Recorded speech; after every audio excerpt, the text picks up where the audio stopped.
Bonjour et bienvenue à Future of Work. Aujourd'hui, nous avons le plaisir d'accueillir Julie Teroni, fondatrice de l'indépendante production et Teroni Agency. Bonjour Julie.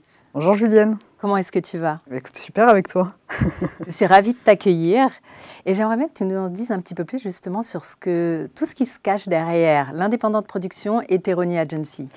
Alors écoute, à la base, indépendante production, comme son nom l'indique, c'était une production qui se voulait indépendante et permettre en fait aux clients d'avoir tout clé en main, c'est-à-dire de la production du visuel, du spectacle, de l'événementiel et de la communication. Et l'idée, c'était de pouvoir centraliser tout ça parce qu'on sentait, voilà, on avait envie de prendre les projets du début à la fin et de pouvoir proposer cette pluralité, soit à la carte, de choisir un petit peu les secteurs, soit de dire, nous, on vous confie le projet avec votre vision des choses et de l'emmener voilà, du bout à bout en fait. Donc on a créé l'indépendante production dans cette dynamique-là.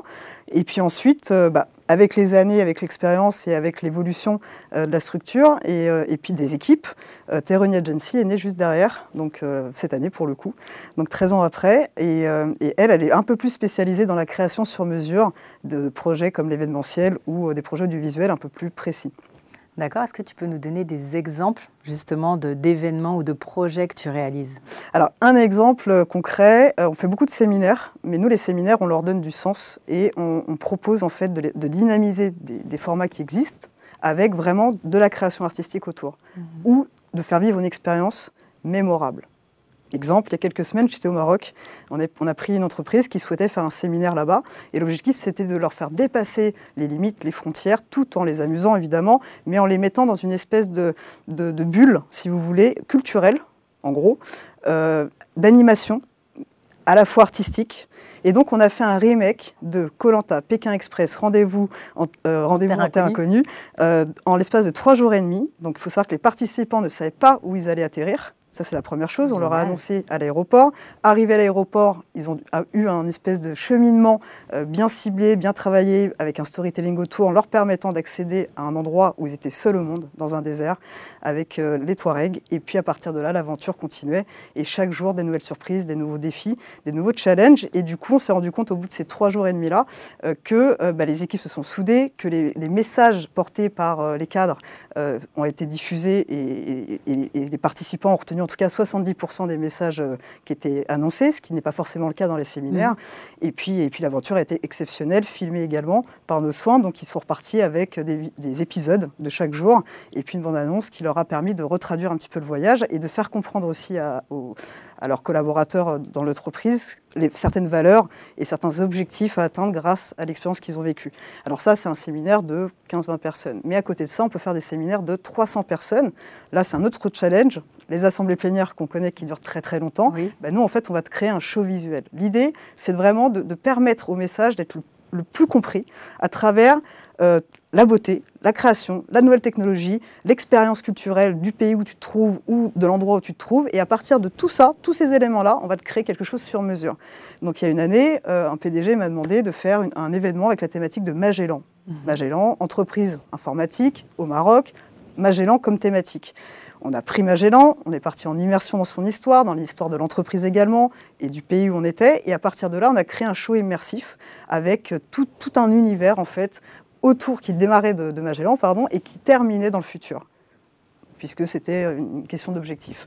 Il n'y a pas si longtemps, on est parti à Istanbul pour un autre groupe qui nous a, pareil, demandé de pulser un peu l'assemblée plénière et de faire participer les speakers à travers des activités. On leur a dit, il n'y a pas de problème, on va vous créer en fait un show visuel qui a été présenté par Anthony Cavana pour le coup, et dans lequel nous on a préparé chaque participant à faire une intervention un petit peu plus artistique, donc à travers de la vidéo, des hologrammes, de l'immersion, parfois même du chant, et on les a drivés comme ça à distance pour créer un show chaque jour différent qui permettait de porter leur message et qui est en adéquation avec l'entreprise. Donc on crée vraiment du sur-mesure selon les besoins, les demandes et puis l'expérience qu'ils ont envie de vivre en fait. C'est ça l'idée. Moi, mon objectif, c'est de faire vibrer l'autre.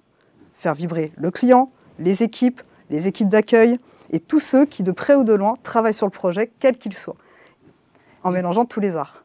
Du coup, c'est un temps qui est véritablement dédié et qui est précieux pour vous, j'imagine, en préparation, en écoute du client, en questionnement du client, pour vraiment comprendre qui il est, ses besoins, ses attentes, et aller ensuite, vous, avec votre fibre artistique et créative, aller lui proposer quelque chose dont il n'a peut-être même absolument pas idée au moment où il vient vous solliciter, et du coup réussir cet impact-là. Exactement. En fait, on est en plus dans un univers où les temps sont très courts. C'est-à-dire qu'avant, avant le Covid, on nous appelait 6-7 mois plus tôt. Donc, tu avais le temps de partir en immersion dans différentes thématiques. Aujourd'hui, on nous appelle, allez, 3 mois plus tôt. Si c'est déjà 3 mois avant, on vous appelle, c'est que déjà, c'est plutôt pas mal. En un espace très, très court, il faut faire de la psychologie avec le client. C'est-à-dire comprendre qu'est-ce que lui, enfin, en tout cas, qu'est-ce qui le fait vibrer d'une façon générale. Quels sont les enjeux de l'événement, les objectifs, combien ils sont, pourquoi créer cet événement-là par rapport à l'historique de l'entreprise. Donc on part en immersion avec le client, on part en immersion dans la marque, l'objectif ou l'entité qui représente. On part ensuite en immersion sur le territoire, de savoir voilà, est-ce que c'est en France ou à l'étranger, parce que ce n'est pas du tout les mêmes mécaniques. À partir de là, moi c'est ma spécialité, je scanne un petit peu tout ça. Je fais des propositions artistiques et ensuite, à nous de tout mettre en forme pour que ça fonctionne. Et là, j'ai toutes mes équipes de production, de techniciens qui œuvrent en un temps record très souvent pour mettre en place et mettre forme à ce qu'on a prévu pour l'événement. Ta particularité, du coup, à toi, c'est de manager des équipes d'intermittents du spectacle. Oui, entre autres, oui, ouais, complètement. Aujourd'hui, tu as à peu près on va dire un format d'équipe de combien de personnes? Alors, ça dépend des projets, mais en tout cas, je sais que j'ai pu aller jusqu'à 250 personnes à travers la France et l'étranger. Et l'étranger, oui. Parce qu'en plus de ça, selon les territoires, c'est pas du tout la même manière de manager. C'est pas du tout la même sensibilité, la même façon de travailler, la même mécanique. Et il faut transporter ces gens-là avec toi. C'est-à-dire que moi, quand je crée quelque chose, je pars du principe où il faut qu'ils prennent du plaisir à venir travailler. Et surtout, à se dire, cet événement-là ou ce projet-là, c'était incroyable. C'est ça. Moi, c'est vraiment l'objectif final. Et du coup, quand on travaille, par exemple, avec les équipes qui sont installées à l'étranger, on sait qu'il y a des différences culturelles ou de vision ou même de matériel, parce qu'on n'a pas tous les mêmes références. Il faut s'adapter constamment. Et pour ça, il faut être bien entouré. C'est-à-dire qu'il faut avoir la douceur, il faut aussi avoir la fermeté, il faut aussi être dans l'accueil de l'autre et essayer de comprendre sa vision. Pourquoi ça, il ne comprend pas, ou pourquoi ça ne lui convient pas. Et à partir de là, de se mettre, je dirais, au niveau de chacun et de trouver des solutions et d'avancer ensemble. En tout cas, moi, c'est comme ça que je fonctionne. Et du coup, tu fais un peu cet intermédiaire entre déjà, je comprends quel est le besoin du client, je commence à imaginer ce que je peux lui proposer, et une fois que le projet est validé avec le client, de retranscrire ça aussi auprès des équipes pour dire voilà ce qu'on a validé, voilà l'ambiance, voilà le projet, voilà comment ça va se passer, voilà ce que j'ai envie de leur faire ressentir, de leur faire vivre, pour que derrière tes équipes, finalement, elles soient une extension de toi-même, de comment tu as imaginé le projet. C'est un petit peu comme ça que ça fonctionne? C'est un peu comme ça, généralement, à la fin du rendez-vous avec le client, instantanément, je lui propose quelque chose. Parce que je sais à peu près le format, comment ça va se passer, etc., sans forcément donner trop de détails non plus. Mais en tout cas, je repars avec une base où je sais que je peux lancer mes équipes là-dessus pour ensuite faire des simulations ou des previews avant même que le client ait signé, pour que le client visualise vraiment là où je veux l'emmener en fait. Et ensuite qu'on puisse faire les ajustements nécessaires, etc. Donc c'est un vrai travail d'accompagnement avec le client et les équipes. Et c'est une vraie prise de risque. Et tout le monde ne le fait pas. Très souvent, si tu n'as pas le contrat signé, tu fais pas quoi. Moi, je marche un petit peu à l'envers là-dessus. Et c'est comme ça, d'ailleurs, j'ai fait des très très beaux projets et qu'on a vécu des très très belles expériences et que finalement, même dans l'humain, ça se renforce parce que tu as confiance en l'autre.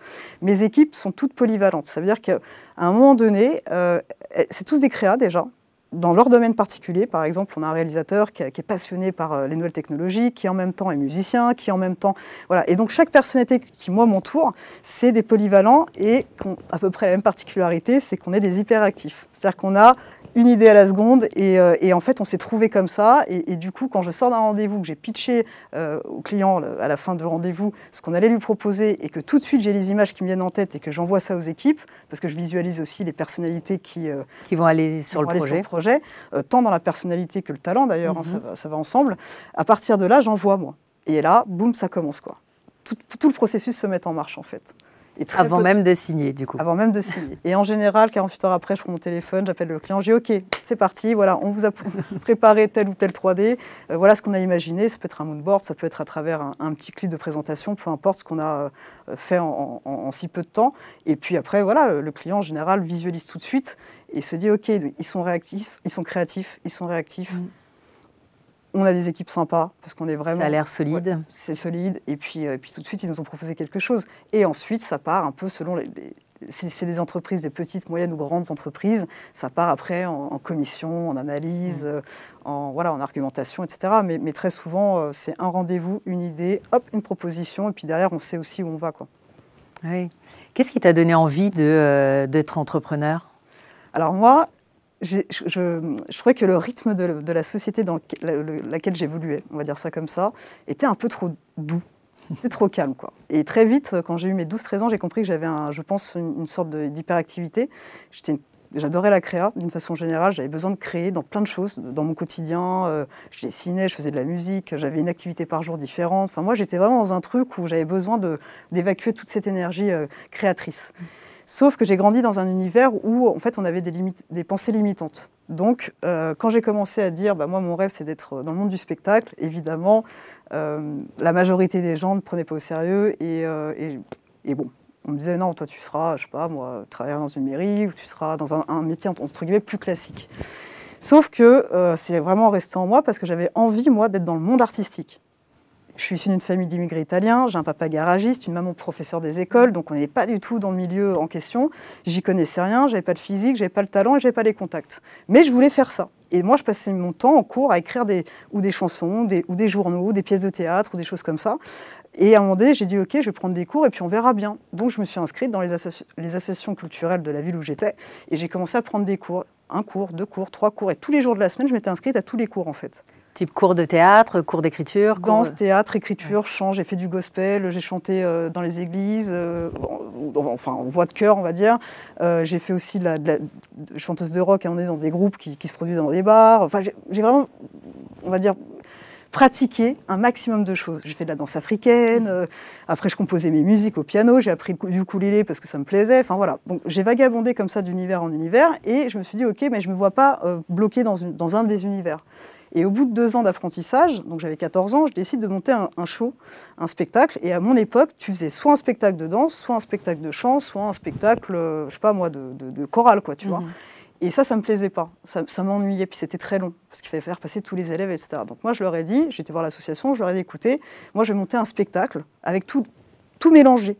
Type comédie musicale? Non, je voulais pas faire comédie musicale, je voulais faire un spectacle multi-art, mais pas comédie musicale, vraiment où tu surprends l'autre. Tu vois, où tu commences à une chanteuse qui arrive, enfin, parce qu'à l'époque, ça se faisait pas, donc tu as une chanteuse sur scène, puis d'un seul coup, tu as des gars, des danseurs acrobates qui arrivent derrière la scène, et puis un décor qui descend, et puis des choses comme ça, qui créent la surprise sur le même tableau. Et donc, ça se faisait pas beaucoup. Donc là, évidemment, on ne prend pas beaucoup au sérieux. Je monte un petit peu au credo à mon époque. Mes parents me suivent. Par contre, mes parents m'ont toujours suivi. Dans tout ce que j'ai pu imaginer, ils m'ont suivi. Ça, c'est une grande chance. Et à partir de là, j'ai été jusqu'au maire de la ville, moi. Je lui ai dit, moi, je veux faire ce spectacle. Ils m'ont dit, OK, on vous donne une salle, pas de problème. Une salle de spectacle, fin d'année, 400 places, il faut la remplir, pas de problème.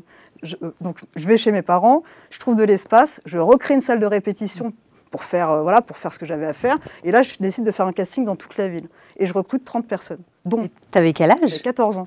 Mais j'en paraissais plus. Tu vois, j'en faisais à peu près 16-17. Mais j'avais une forme de maturité à l'époque qui faisait que mes parents m'encourageaient dans cette démarche-là.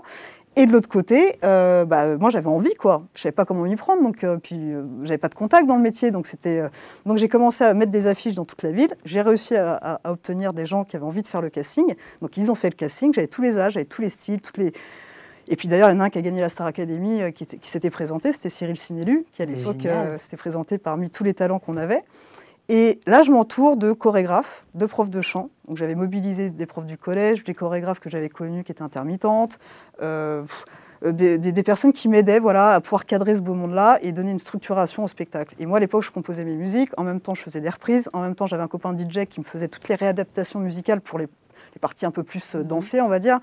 Et puis j'avais des copains qui faisaient du graphe, donc je leur ai dit, vous savez quoi, vous allez me faire les fonds de scène, tu vois, avec un truc un petit peu spécial. Mon père qui était garagiste m'a gardé tous les bidons d'huile, mes arpins, parce qu'on voulait faire les tambours du Bronx à un moment donné, et on a créé divers sons comme ça. C'est-à-dire qu'en l'espace d'1 an, j'ai monté une équipe, j'ai monté un spectacle avec des compos et des reprises. Tout le monde pensait que j'étais majeure à l'époque parce que je faisais plus âgée, et au final, on a rempli 400 places au théâtre Georges Simenon à Rosny-sous-Bois. Ça, c'était les débuts de l'indépendante production. Ouais, bah ouais, ça n'existait même pas encore. Oui. Tu vois. Et là, j'ai dit, OK, moi, je veux faire ce métier-là. Et quand j'ai fait notre première représentation, je me suis rendu compte qu'il manquait du vocabulaire en technique. Je ne connaissais pas le son, la lumière. Je m'énervais toute seule avec l'ingé son de l'époque parce qu'on n'arrivait pas à se comprendre. Et j'ai dit, OK, là, j'arrive en 3e, il faut trouver un stage, donc il faut que je me forme en technique. Et là, donc, je prends le micro et je cherche un stage de 3e en son. Et là, j'ai eu la chance de travailler avec un grand monsieur de la musique qui avait son studio d'enregistrement pas très loin de chez mes parents et qui, du coup, m'a dit, bah, OK, viens. Donc j'ai fait mon premier stage, il m'a appris, en tout cas il m'a transmis son savoir, et puis ensuite je venais après les cours, et puis après les cours, bah, j'ai trouvé ça super. Donc je dis, bah tiens, je vais aussi m'intéresser à la lumière, parce qu'il y a des choses que j'ai vues qui ne m'ont pas plu, donc je suis retournée à la mairie, puis de fil en aiguille, au fur et à mesure des rencontres, j'ai appris le métier sur le terrain, dans tous les domaines d'ailleurs que je propose aujourd'hui finalement, de la technique à l'artistique, en passant par la coordination, en passant par la création aussi. Parce que moi-même, j'ai été sur scène à un moment donné, donc il y a des choses que je peux driver à distance ou sur un plateau. Et puis voilà, et je me suis construite comme ça, au fur et à mesure des années. Et comment est née, alors du coup, l'indépendante production? Parce que je sais qu'il y a eu un passage par Tahiti, oui, dans ton parcours aussi. Comment est-ce que ça t'a enrichi dans ce que tu es devenue aujourd'hui? Quand j'ai eu ma majorité, donc, toutes ces années-là m'ont permis d'acquérir un réseau. Donc, quand j'ai eu ma majorité, j'ai voulu être intermittente du spectacle, ce qui était cohérent, hein, puisque c'était le métier que je visais. Enfin, le métier, en tout cas, le secteur d'activité que je visais. Il s'avère que j'ai commencé à être créatrice lumière, moi. Technicienne lumière. Donc, je montais à l'époque sur des hauteurs pas possibles. Je mettais les projos, je faisais les plans de feu, et puis je faisais la lumière des concerts, en fait. Et à l'époque, je suivais des groupes. Il y avait la caravane, il y avait Caravane Pass, dont je faisais partie de l'équipe. Ils avaient une super équipe, et moi, j'apprenais à leur côté, un peu en son, en lumière, un peu tout mélangé. Et on faisait des tournées. Puis il y avait plein d'autres groupes qui s'étaient, du coup, qui m'avaient repéré et qui me faisaient travailler l'été. Et puis un jour, je pars en Italie, et là, entre deux tournées, j'avais une semaine de vacances, et je décide de faire du quad. La météo n'a pas été clémente, je me retrouve à faire le saut de l'ange dans un ravin de 6 mètres, et là, fauteuil roulant, plus d'intermittence, plus rien forcément, puisque immobilisation pendant 1 an. Et là, on me dit, il faut que tu changes de métier, parce que ce que tu proposes, c'est quand même assez physique. Puis à l'époque, je jonglais sur plein de trucs différents pour mon intermittence. Donc je faisais de la caméra cachée, je faisais de la lumière, je faisais un peu de son. En même temps, j'étais sur scène. Enfin, voilà, je faisais en sorte de cumuler les heures pour pouvoir avoir mon intermittence. Et là, je me suis dit, waouh, il faut que je change de métier. J'ai perdu mon intermittence, je repars à zéro. Compliqué, quoi. Donc je me suis dit, je vais lancer une auto-entreprise. C'était le démarrage de l'auto-entreprise. Et puis j'ai commencé, donc en fauteuil roulant, à co-animer des petites émissions dans des chaînes locales. Et donc du coup, ça me permettait de pouvoir travailler, de facturer, en tout cas, voilà, ce type de prestations. Puis en même temps, je faisais de la coordination dans des événements, mais en fauteuil, hein, je faisais tout en fauteuil, moi. Et puis voilà, et puis de fil en aiguille, ma petite société, ma petite structure, en tout cas, elle faisait un peu de chiffre d'affaires. Et puis un jour, j'ai une marque qui s'appelle Citadium, qui, c'était l'époque où les gens avaient du mal à aller dans les magasins. Il y a une grosse perte de vitesse là-dessus. Il fallait fallait leur redonner envie de venir dans les magasins, en fait. Et donc Citadium m'appelle parce que j'avais créé une petite campagne, Donnez vie à vos événements, ça s'appelait, je me rappelle. Et c'était drôle parce qu'on m'appelle en me disant, qu'est-ce que vous pouvez nous proposer sur le thème du Japon? Et moi, à cette époque, j'avais un copain qui faisait du purikura, donc c'était des cabines photo japonaises qui faisaient venir du Japon, et il faisait de temps en temps des événements comme ça, puis de temps en temps on travaillait ensemble, tu vois. Et je lui dis, oui, on peut vous faire une animation immersive japonaise, tokyoisante même. Et à partir de là, on a créé, en fait, avec le groupe Citadium, It's Tokyo Time. Et en fait, les gens arrivaient dans le magasin, ils étaient accueillis par des maids, mais qui étaient aussi danseuses. Il y avait un décor avec des arbres à vœux, etc. On avait le purikura qui était là, qu'on avait adapté à la marque, avec tout un rythme d'animation qui permettait, en fait, aux gens de passer, de faire des photos, oui, mais pas que, de s'amuser aussi et de repartir avec un souvenir. Donc, c'était hyper novateur. De vivre une expérience, Une expérience multiculturelle, novatrice, parce que pour l'époque, ça ne se faisait pas. Eux, en plus, ils avaient rajouté des produits spéciaux du Japon. Enfin, il y avait tout un univers, vraiment, les gens venaient vraiment comme à Walt Disney, quoi. C'était de découvrir l'univers et de s'en imprégner. Et à partir de là, on a eu d'autres centres commerciaux qui nous ont appelés en disant, voilà, on aimerait bien, qu'est-ce que vous pouvez nous proposer pour Noël? Parce qu'aujourd'hui, Noël, il faut changer tel ou tel style, etc. Et on a commencé à envoyer des groupes de musique. On a eu les Televoices, qui à l'époque avaient gagné une émission de télé, qui a fait des concerts pour nous dans les centres commerciaux. C'était les premiers concerts qui ont été d'ailleurs livrés dans les centres commerciaux.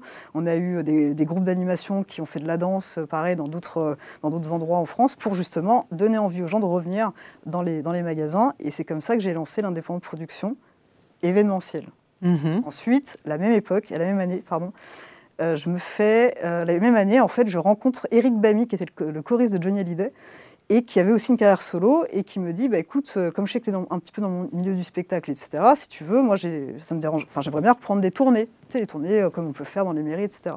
Donc, c'est ce que je fais, je reprends en fait la tournée d'Éric Bamy, et je le book un peu dans toute la France. Voilà, on essaie de monter une tournée à peu près cohérente.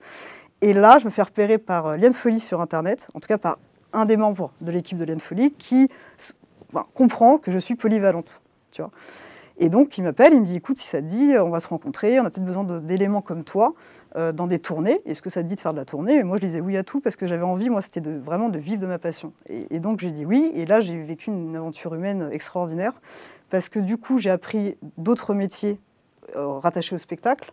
Ça m'a ouvert aussi des horizons très différents par rapport à comment moi, je visualisais le management, ou dans quel univers je fonctionnais, parce que j'étais beaucoup dans des métiers d'hommes. Donc du coup, tu te retrouves à devoir jongler un petit peu avec tout ça. Et puis à partir de là, en fait, d'autres artistes sont arrivés. Et puis j'ai travaillé de différentes manières avec les artistes. Et là, je me suis dit, OK, l'indépendant de production, ça va être une entreprise. On va pouvoir trouver du spectacle, de l'événementiel, des talents, de l'ombre comme de la lumière, des performeurs que personne ne calcule aujourd'hui, mais qui peut-être, par le biais des réseaux, vont à un moment donné sortir de l'ombre. Et on va essayer de créer une unité comme ça, où chaque projet est unique et inédit. Et chaque expérience est différente à vivre. Et c'est comme ça qu'est né l'indépendant de production, au fur et à mesure des rencontres. Et le passage à Tahiti? Je reviens sur ma question. Ah oui, pardon, je n'ai pas répondu. Parce que, excusez-moi, en fait, quand je suis sortie du fauteuil roulant, il a fallu remettre en question sa vie. Parce que moi, je m'étais battue de mes 14 ans jusqu'à mes 20 ans pour me faire connaître, pour essayer d'avoir une place quelque part. Et là, pour moi, ça a été vraiment le coup de trop. Donc j'ai pris un jour, je me suis réveillée, j'étais chez des amis, et puis j'ai pris un globe, quoi, je l'ai fait tourner, puis j'ai mis mon doigt dessus, puis il y a marqué Pacifique. C'était en 2009. Et en 2009, Tahiti n'était pas encore, enfin la Polynésie française n'était pas encore très connue en métropole. Enfin, je crois qu'il n'y avait même pas, c'était même pas indiqué dans la météo. Quoi. Donc et puis je retire mon doigt, je vois une toute petite tache et je me rappelle, je prends une loupe et je regarde, je dis Tahiti, mais je dis qu'est-ce que c'est quoi? Donc je vais sur Internet, sur Google, et puis je vois Tahiti, c'est une île, c'est la Polynésie, c'est français, etc., etc. Et je prends un billet. Mais j'ai pris un billet aller. Comme ça. Moi, dans ma tête, j'avais jamais voyagé. Si, de la France à l'Italie, quelques pays en Europe, mais j'avais jamais dépassé d'autres frontières, en fait. Et à ce moment-là, comme j'étais pas très bien à cause de tout ce qui s'était passé, le fait de devoir se remettre en question complètement, je me suis dit, si j'arrive à survivre là-bas, je pourrais vivre partout dans le monde et créer une nouvelle vie, quoi, finalement. Et donc, c'est ce que j'ai fait. Et ma vie est parsemée de synchronicité. J'arrive sur l'île et je retrouve des amis que j'avais perdus de vue, qui venaient de se faire muter là-bas. Ça, c'était extraordinaire. Donc du coup, je suis pas arrivée en mode... Enfin, tu vois, finalement, en pensant arriver seule, je me suis retrouvée à retrouver des gens que j'ai connus, ensuite à me recréer aussi une famille locale, on va dire, avec des rencontres que j'ai pu faire et avec qui j'ai toujours contact d'ailleurs. Et puis à me re-challenger aussi, à apprendre plein de métiers. Donc j'ai fait tous les métiers, la gastronomie, un peu d'animation en télé aussi, parce qu'à l'époque, il y avait des petites chaînes qui se développaient. Après, j'ai travaillé dans une boîte d'export-import. Enfin, plein de choses différentes. J'ai même été féconder les fleurs de vanille. Voilà, donc c'était un métier, c'est en plus un métier qui est assez complexe, avec la chaleur, etc. Donc voilà, j'ai cumulé plein de jobs là-bas, je suis restée 1 an. Et quand je suis rentrée à Paris, je me suis dit, OK, là, je pense que je suis armée pour faire beaucoup de choses. Ouais. Et mon réseau s'était vraiment étendu. Et j'avais profité de ce séjour-là, enfin de cette expérience-là, pour aller voir les spectacles polynésiens, qui sont incroyables. C'est culturellement parlant, c'est peu connu en France. Enfin, je veux dire, sur la métropole, j'aime pas dire ça, je vais me faire engueuler, mais en métropole, c'est peu connu, mais par contre, c'est très visuel, c'est fou. On apprend sur l'histoire, on apprend, la danse est différente, enfin voilà, c'est un univers, quoi. Enfin, moi, ça m'a en tout cas transportée. Oui. Pardon. Non, vas-y. Donc, quand je suis rentrée à Paris, j'ai dit, OK, je vais monter ma structure, je vais mélanger tout ça. Ouais. Les cultures, les styles, les genres, et puis forcément, on va créer un ADN, et puis on verra qui nous suit, quoi. Et c'est comme ça que tu as créé, finalement, il y a différentes activités dans l'indépendant de production. Et quelles sont les compétences avec lesquelles toi, tu es arrivé enrichi de toutes ces expériences-là? C'est-à-dire les compétences? Les compétences, quelles sont les qualités, les savoir-faire, les savoir-être qui t'ont nourri et qui font qui tu es aujourd'hui et ce que tu arrives à proposer avec l'indépendant de production? C'est les rencontres avec l'autre. Moi, chaque rencontre m'a nourrie. C'est-à-dire que, comme j'ai appris beaucoup de métiers par le biais des rencontres, ce qui m'a permis aujourd'hui d'avoir une expérience 360, parce qu'aujourd'hui, je ne pourrais pas faire ça si je n'étais pas passée par toutes les cases de c'est quoi un RAW, de c'est quoi une caméra, comment on la règle, tu vois. Par exemple, c'est un exemple, ou la gastronomie. Comment on gère la gastronomie, les traiteurs, les chefs un peu connus, les chefs un peu moins connus. Enfin, tu vois, il y a tout ça à prendre en compte. Donc, mon expérience a fait, par le biais des rencontres à chaque fois, que je me suis créé une richesse, mais 360, quoi. Et encore aujourd'hui, parce que je continue avec la nouvelle technologie. J'ai des collaborateurs qui sont passionnés de nouvelles technologies, on développe des choses, on fait de l'immersif, on fait des hologrammes, on crée des shows avec des hologrammes, on s'enrichit constamment, mais on s'enrichit parce que c'est l'autre qui nous enrichit. C'est le rapport humain finalement. Et comment tu décrirais Julie, patronne d'entreprise? Eh bien, c'est une excellente question. C'est une excellente question. Je ne sais pas, je pense que moi je suis un 4x4, tout terrain. En tant que chef d'entreprise, c'est-à-dire peu importe les terrains, peu importe le domaine, peu importe ce que tu me dis, que ce soit, peu importe le milieu aussi, je m'adapte. Et mes équipes me suivent. Et tu as gagné la confiance de tes équipes. C'est ça. Quelle est la particularité justement aujourd'hui dans ton approche managériale? Moi, je suis beaucoup dans l'émotion. Parce que déjà, on est dans un métier qui utilise l'émotion. L'objectif, c'est de toucher l'autre, peu importe le sujet en fait. Donc à partir de là, je mets en avant l'humain. En fait, l'humain est au centre pour moi du projet, constamment. Et à partir de là, je vais essayer de comprendre l'autre, rentrer dans sa psychologie, dans son émotivité, comment il voit les choses, donc c'est du cas par cas. Hein. Parfois, il y a des personnes que je fais travailler tardivement, que j'ai rencontrées peut-être il y a 6 mois, mais il m'a fallu 6 mois pour comprendre leur univers, quelle évolution ils avaient envie, qu'est-ce qui les fait vibrer eux-mêmes en fait. Parce que par exemple, on va prendre un cadreur. Un cadreur, à la base, c'est quelqu'un qui prend des images. Ouais, mais si tu as un cadreur qui adore manger, qui adore la gastronomie, moi, je vais le mettre sur des projets qui sont liés à la gastronomie, parce qu'il va d'autant plus apprécier son métier. Tu vois, je ne vais pas le mettre sur un truc où le gars, ça ne l'intéresse absolument pas. Et je fonctionne comme ça avec chaque individu avec qui je travaille, finalement. Et comme on a des projets assez hybrides, du coup, je mets l'émotion au cœur de l'action. Et il n'y a jamais de prise de tête entre nous. Il y a toujours une solution au problème, parce que je pense que le fait d'être dans cette dynamique humanisante fait que la confiance est installée et on sait quelles limites quelles sont les limites avec chacun en fait. Moi, je le vois tout de suite. Et ça m'arrive sur des événements de dire à certains, tiens, prends ta pause, parce que s'il restait 1 heure de plus, il allait exploser, quoi. Ou de dire, tiens, là, je te fais pas travailler pendant 1 semaine parce que tu as besoin de te recharger en énergie, et je te reprends la semaine d'après, on se bloque déjà les dates. Pour rassurer aussi l'autre, de dire, je te mets pas à la porte, juste, je sens que là, tu as besoin de toi, et tu retrouveras le boulot juste derrière. Ou parce que des fois, il y a des choses qui ne les intéressent pas et je n'ai pas envie qu'ils viennent à reculons, tout simplement. Et je peux le comprendre. Moi, il y a des choses parfois que ça ne m'intéresse pas, je me fais remplacer. Et c'est logique, on ne peut pas tout aimer tout le temps, quoi. Donc c'est vraiment l'émotion. Et quels sont les défis que toi, tu as par rapport au fait de manager des équipes d'intermittents du spectacle que n'a peut-être pas un patron d'entreprise qui a des salariés en CDI Alors, c'est casser certaines visions. Parce que, d'une façon générale, il y a plusieurs écoles dans les intermittents du spectacle. Tu as les intermittents du spectacle qui ont été dans des univers où ils sont un petit peu comme sur un siège éjectable. Parce qu'il y a eu une époque où, en tout cas, il y avait très peu de places offertes, beaucoup de candidatures. Et puis, voilà, on savait très bien que si on perdait telle ou telle tournée ou telle émission, c'était compliqué derrière de retrouver du travail. Donc déjà, il y a cette peur inconsciente, ou consciente pour certains, que moi je mets de côté. Je leur dis, voilà, quand vous travaillez pour nous, on vous donne la durée, on vous dit ce qu'on va faire, c'est où tu prends le train en marche ou tu ne le prends pas, c'est ton choix après. Mais en tout cas, nous, on est sur telle période. Donc, tu donnes la visibilité. Tout de suite, voilà, tout de suite. Déjà, ça rassure. Ça, c'est la première chose. La deuxième chose, c'est que je me suis rendu compte que les intermittents sont souvent polyvalents, évidemment, mais que quand tu embrasses une carrière d'intermittence, par exemple dans le monde du spectacle, tu fais toujours la même chose. Tu es ingé son, tu fais ingé son à chaque fois. Mais peut-être que l'ingé son, il est pianiste, peut-être que l'ingé son, il a une autre passion parallèle. Et donc peut-être justement de travailler avec lui, de te dire, là en ce moment, j'ai pas beaucoup de travail comme ingé son, mais toi qui es pianiste, par contre là, j'ai besoin de toi parce que j'ai une compo à faire pour tel ou tel projet. Et puis ton intermittence, tu vas l'avoir. Donc tu vois, c'est vraiment écouter l'autre, essayer de comprendre son univers et l'intégrer au projet s'il en a envie, si humainement parlant, ça marche aussi. parce qu'après, dans les énergies, parfois, ça passe pas. Moi, il y a des personnes qui étaient les meilleures, je sais pas quoi, de France, bah, c'était extraordinaire. Mais par contre, humainement parlant, c'est pas passé.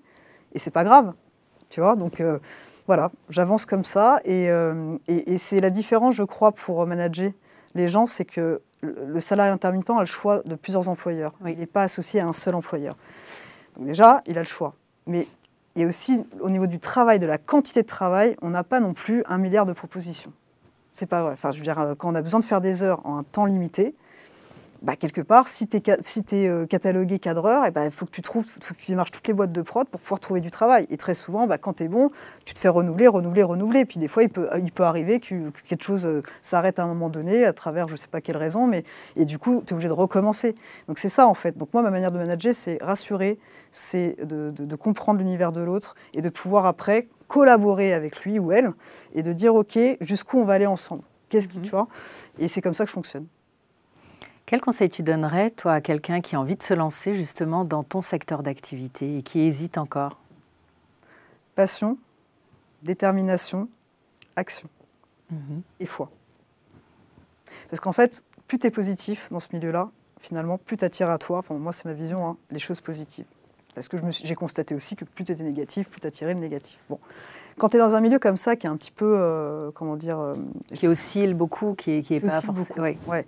Quand tu es dans un milieu comme ça, si tu n'as pas la foi, si tu n'as pas la passion, c'est-à-dire ne pas compter tes heures, hein, quelque part, la croyance et le contact avec l'autre, tu vas nulle part. Parce que finalement, ce qui fait fonctionner, c'est le réseau, ton savoir-faire, ta personnalité et ton talent. Voilà, c'est les 4 ingrédients. Donc si demain, quelqu'un veut se lancer en événementiel ou en prod audiovisuel ou peu importe, aujourd'hui, il y a de la place pour tout le monde, parce que grâce à Internet, ça ouvre quand même beaucoup plus d'horizons. Et puis, on n'a pas tous la même vision des choses et pas tous la même signature. On peut créer des voyages. Tu vois, par exemple, il y a des gens qui vont faire des voyages sur le bien-être, ils vont avoir une vision du voyage du bien-être qui va être très, qui va être à leur image. T'en as qui vont faire un autre voyage, bien-être aussi, hein, mais qui sera un peu plus peut-être rock'n'roll, on va dire sur certains moments, parce qu'on n'a pas on a chacun une vision différente. Et à partir de là, bah, si tu crois en ton projet, tu mets en place les choses, une idée, une action. C'est-à-dire, voilà, tu t'entoures bien, parce que c'est l'équipe qui fait avancer, et qui, pour moi, le succès, c'est en équipe, c'est pas tout seul. Et à partir de là, après, tu fonces, quoi. Moi, je suis partie quand même d'une banlieue qui était quand même assez fermée au niveau de l'état d'esprit, où j'étais une femme, de famille d'immigrés, et on me disait tous, personne ne pensait qu'un jour j'allais parcourir le monde, et encore moins aller à Tahiti. Et parcourir le monde avec mon art. Parce que finalement, je me suis spécialisée dans mon art.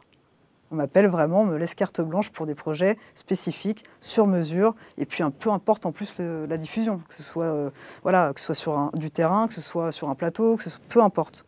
Donc ça, je trouve que c'est important d'aller au bout de ses rêves.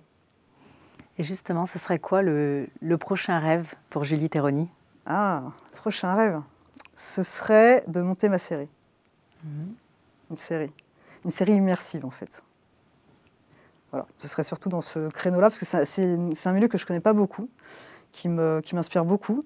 J'ai déjà, moi, des scénarios dans les tiroirs. Et après, il faut trouver la bonne équipe. Et quand je dis la bonne équipe, c'est les personnes, en tout cas, quand tu n'es pas de ce milieu-là, il faut avoir l'équipe qui est déjà ancrée dans le milieu. Donc c'est là où je veux en venir. Et après, tu peux mixer tes équipes avec les autres, parce que ça apportera quelque chose de nouveau. Mais aujourd'hui, bah, pour être, on va dire, crédible, il faut quand même que tu aies des talents issus de ce milieu-là. Et là, ce n'est pas encore un milieu que j'ai creusé.